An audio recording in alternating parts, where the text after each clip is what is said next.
Welcome back once again. बाबू मेरे सोना बेटा, छलनी कलछुल बाल्टी लोटा। ये है क्लास 10th का एक्सरसाइज 1.1 का क्वेश्चन नंबर 1। तो इससे पहले वाले बुक में, पुरानी किताब में, पहला क्वेश्चन यूक्लिड विभाजन पे था, पर नई किताब में यूक्लिड विभाजन नहीं दिया गया है। तो मेरे पास जो बुक है, एक बार मैं आप लोगों को दिखा देता हूं। ये है, जिसमें आप देख पा रहे हैं। पहला क्वेश्चन है कि निम्नलिखित संख्याओं का अभाज्य गुणनखंडों के गुणनफल के रूप में व्यक्त कीजिए। तो पहला क्वेश्चन यही है। यूक्लिड विभाजन अगर पुरानी किताब में होगी तो हो सकता है, लेकिन ये नई किताब में यहीं से शुरू है। अगर मैं देखूंगा सिलेबस में यूक्लिड विभाजन होगा तो मैं उसे भी एक्सप्लेन कर दूंगा, पर नई किताब में यहीं से शुरू है। ठीक है, तो आइए हम इसका सॉल्यूशन करते हैं, किस तरीके से हम अभाज्य गुणनखंड निकालते हैं। इसमें 5 क्वेश्चन है, हम पहला क्वेश्चन देखेंगे। तो 140 दिया हुआ है। 140 का अभाज्य गुणनखंड को हम इंग्लिश में प्राइम फैक्टर कहते हैं। आपको इंग्लिश में भी टर्म पता होना चाहिए। और गुणनफल को प्रोडक्ट कहते हैं। तो कैसे करेंगे हम 140 का प्राइम फैक्टर निकालेंगे? कैसे करते हैं ये हम देखेंगे। किस प्राइम नंबर से ये डिविजिबल होगा? सबसे छोटा प्राइम नंबर जिससे ये डिविजिबल हो किससे होगा? 2 से। तो 2 7 14 0 70 हो जाएगा। फिर ये 2 से अभी डिविजिबल है, 2 से लगाएंगे। फिर कितना? 2 तिया 6 बचा 1 पे 0 10 2 5 10 35। अब 2 से नहीं लगेगा तो 3 से लगेगा क्या? नहीं, 3 से भी नहीं लगेगा। 4 से तो चेक ही नहीं करना, क्योंकि हमें अभाज्य संख्या से ही लगाना है। यहाँ पे जो लगाएंगे हम भाग, तो अब किससे लगेगा? 7 से लगेगा। 5 से भी लग जाएगा, तो 5 से लगेगा। 5 7 35 7 बार। फिर 7 से लगाएंगे, 7 का 7। तो हम 140 को क्या लिख सकते हैं? 2 गुना 2 गुना 5 गुना 7। 2 गुना 2 गुना 5 गुना 7। यही अभाज्य गुणनखंड हो गया।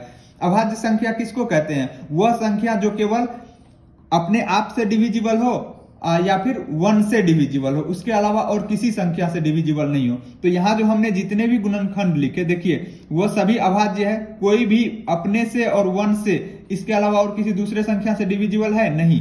तो अब इसको क्या लिख सकते हैं?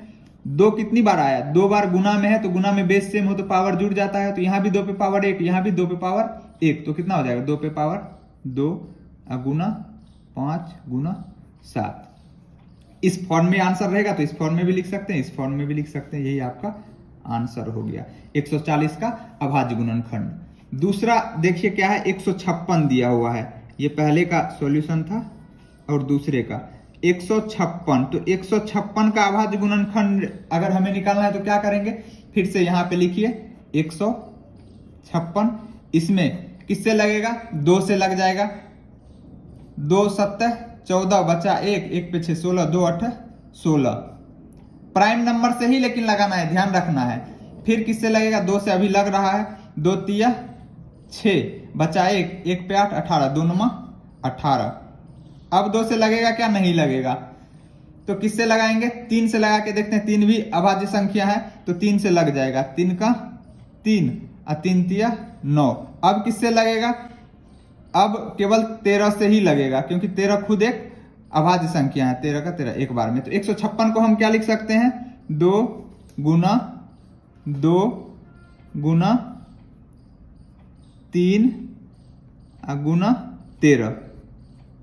ये हो गया 156 का अभाज्य गुणनखंड। तो 2 कितनी बार आया? 2 बार आया, तो इसको क्या लिख सकते हैं? 2 पे पावर 2। कैसे 2 पे पावर 2 हुआ? पता चल गया ना, गुना में बेस सेम हो तो पावर जुड़ जाता है। तो 2 पे पावर 2 गुना 3 गुना 13। यही आपका आंसर हो गया। 156 को हम ऐसे लिख सकते हैं, 156 बराबर 2 पे पावर 2 गुना 3 गुना 13। अब तीसरा क्वेश्चन क्या है? 3825। 3825 का भी हमें अभाज्य गुणनखंड लिखना है ना। तो अभाज्य गुणनखंड तो लिखिए यहां पे 3825 यहां पे लगाइए। इसमें किससे लगेगा भाग? 5 से लग जाएगा। लास्ट में 5 दिख रहा है ना, तो इसका मतलब ये 5 से डिविजिबल होगा। आपको डायरेक्ट नहीं हो रहा तो डिवाइड करके देख सकते हैं। मैं डायरेक्ट ही यहाँ पे भाग लगाता हूं। 5 7 35 लगेगा। बचा कितना? 3 3 पे 2 32 5 6 के 30 बचा कितना? 2 2 पे 5 25 5 5 25। फिर 5 से लग जाएगा। 5 से लगाइए। 5 अभाज्य संख्या है ना, क्योंकि 2 और 3 से भी लग सकता है। इसमें मैंने डायरेक्ट 5 से लगाया। लगा सकते हैं अगर प्राइम नंबर से लग रहा है तो लगा सकते हैं डायरेक्ट 5 से भी। बस ये याद रखना है कि प्राइम नंबर से ही लगाना है, मतलब भाज्य संख्या से ही लगाना है। 3 से भी हालांकि ये डिविजिबल है, 2 से तो लगेगा नहीं। तो 5 से फिर लग रहा है तो लगाइए। 5 का 5 बचा कितना, 2 यहाँ पे, 2 पे 6 26, 5 5 25, ठीक है। बचा कितना यहाँ पे, 1 पे 5 15, 5 दिया 15। अब 5 से नहीं लगेगा इसमें, क्यों? क्योंकि यूनिट प्लेस पे 0 और 5 होना चाहिए 5 से डिविजिबल होने के लिए। अब देखिए किससे लगेगा, 3 से लग जाएगा। वैसे मेरे को कैसे पता चल गया 3 से लगेगा? डिजिट का सम अगर 3 से डिविजिबल हो तो वह संख्या 3 से डिविजिबल होता है। तो इस तरीके से हम डिविजिबिलिटी रूल का फायदा उठा सकते हैं, ठीक है। तो 3 से लगेगा, 3 5 15 और 3 का 3, फिर 3 से लगेगा, 3 का 3 और 3 7 21। अब किससे लगेगा? अब डायरेक्ट 17 से ही लगेगा, क्योंकि 17 एक अभाज्य संख्या, अभाज्य संख्या खुद से या 1 से डिविजिबल होता है। तो हम 3825 को क्या लिख सकते हैं? 5 2 बार है, 3 2 बार है, 17 एक बार है। तो क्या लिखेंगे एक बार? 5 गुना 5 गुना 3 गुना 3 गुना 17, ठीक है। इन सबको प्रोडक्ट में लिख दिया। देखिए ये सभी अभाज्य संख्या है ना, ध्यान रखना है कि जो भी हम प्रोडक्ट में यहां लिख रहे हैं सभी अभाज्य ही होना चाहिए, ठीक है। अब इसको क्या लिख सकते हैं? 5 2 बार है, बेस सेम हो तो पावर जुड़ जाता है, तो क्या हो जाएगा? 5 पे पावर 2 गुना 3 भी 2 बार है तो 3 पे पावर 2 गुना 7। यही आपका आंसर हो गया। तो 3825 बराबर या तो ये लिखिए या ये लिखिए, आंसर में जो भी रहेगा आप टिक करेंगे। अगला क्या है? चौथे नंबर में इसी क्वेश्चन का चौथा पार्ट क्या है? 5005 है।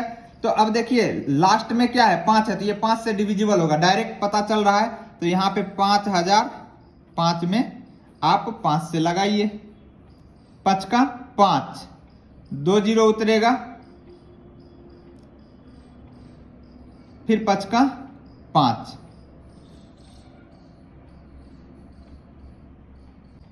अब इसमें किससे लगेगा? 7 से लगेगा।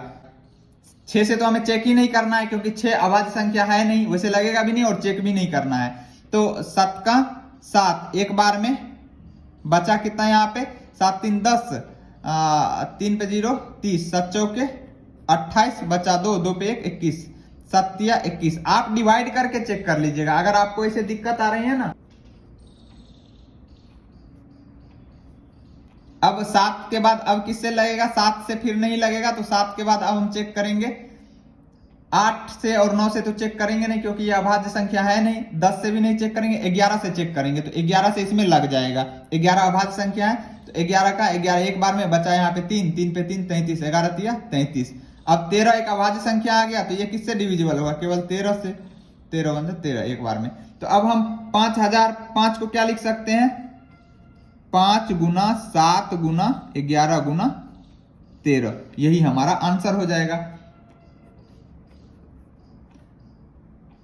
इसका फिफ्थ पार्ट क्या है ये देखते हैं। इसका फिफ्थ पार्ट 7 4 2 9। इसका हमें अभाज्य गुणनखंड लिखना है। तो क्या करेंगे हम? अभाज्य गुणनखंड लिखना है तो हम फिर से इसको डिवाइड करेंगे अभाज्य संख्या से, जैसा कि अभी हमने ऊपर चारों क्वेश्चन में किया है। तो यहां पे लिखिए 7 4 2 9। 2 से तो डिविजिबल नहीं होगा, 3 से होगा। क्या कैसे चेक करेंगे? या तो डिवाइड करके चेक कर लीजिए या डिविजिबिलिटी रूल लगाइए। तो डिजिट का सम कितना आ रहा है? 9 2 11, 11 4 15, 15 7 22। तो 3 से भी डिविजिबल नहीं है, ये डायरेक्ट डिविजिबल होगा 17 से। आप चेक करके देखिएगा। पहला प्राइम संख्या जिससे ये डिविजिबल होगा वो है 17। 17 से इसमें भाग लगेगा, उससे पहले किसी भी प्राइम नंबर से इसमें भाग नहीं लगेगा, ना तो प्राइम से ना ही कंपोजिट से, किसी से भाग नहीं लगेगा। तो 17 से लगाइए, कितने बार में लगेगा? 17 का 17, 17 34, 17 51, 17 चौके 68, 4 बार में 68। बचा कितना यहाँ पे? 68 4 72 2 74, 6 बचा। 68 घटाएंगे 74 में से तो कितना बचेगा? 6, 6 पे 2 62, 17 33, 17 17 चौके 68 नहीं लगेगा, 17 तिया 51। तो अब 62 में से 51 घटाएंगे तो कितना बचेगा? तो यहाँ पे रफ कर लेता हूँ, मेरे को भी दिक्कत आ रही है क्योंकि घटाना है ना, लिखना पड़ेगा, छोटा मोटा तो है नहीं। तो यहाँ पे 1 में से 1 जाएगा, 1 बचेगा, और यहाँ पे 6 में से 5 जाएगा, 1 बचेगा।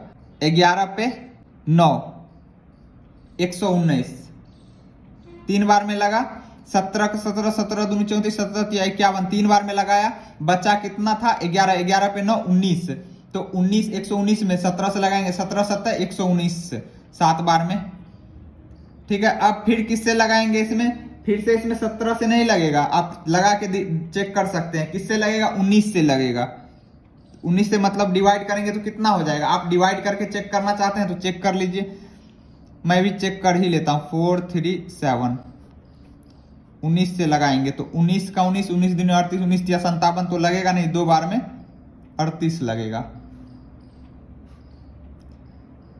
तो घटाएंगे 38 तो 3 13, 13 में से एक पैंचा लेंगे, 13, 13 में से 8 गया, 8 5 13, 5 और यहाँ पे ये तो कट जाएगा और उतरा 57, 19 का 19, 19 दूनी 38, 19 या 57, 57 कट गया ना, देखिए लास्ट में 0 बचा तो कितना आ गया 23, तो यहाँ पे आ जाएगा 23, और 23 भी एक अभाज्य संख्या है, तो इसको हम डायरेक्ट क्या लिख सकते हैं इन सब के प्रोडक्ट के रूप में, तो क्या हो जाएगा 17 गुना 19 गुना 23, यही इसका आंसर हो जाएगा। तो अभाज्य संख्या पता होना चाहिए, कहते हैं किसको, अभाज्य संख्या वो संख्या होता है जो खुद से डिविजिबल हो और 1 से डिविजिबल हो, इसके अलावा और दूसरे किसी संख्या से डिविजिबल नहीं हो, उसे प्राइम नंबर कहते हैं, अभाज्य संख्या कहते हैं। तो हमने पांचों क्वेश्चन को देखा, उम्मीद करता हूं आपको समझ में आया होगा। अगर आप चैनल पे नए हैं तो चैनल को सब्सक्राइब करके बेल आइकन को दबा दीजिए ताकि नए वीडियो का नोटिफिकेशन आपके मोबाइल तक पहुंच पाए। चैनल को अपने दोस्तों के साथ भी शेयर करना ना भूलें। फिर मिलेंगे अगले वीडियो में बहुत ही जल्द, तब तक के लिए नमस्कार, जय हिंद। एक गलती के लिए माफी चाहता हूं, यहाँ क्वेश्चन नंबर 3 में यहाँ पे मैंने बोला तो 17 पर लिखा 7, तो यहाँ पे 17 होगा, आप लोग भी सही कर लीजिएगा। उम्मीद करता हूं आप लोग समझ गए होंगे, यहाँ पे मिस्टेक हो गया, लिखना मैं भूल गया, 7 लिख दिया था। तो यहाँ पे 5 पे पावर 2 गुना 3 पे पावर 2 गुना 17 होगा, क्योंकि यहाँ पे 17 आया है ना, तो यहाँ भी 17 ही आएगा।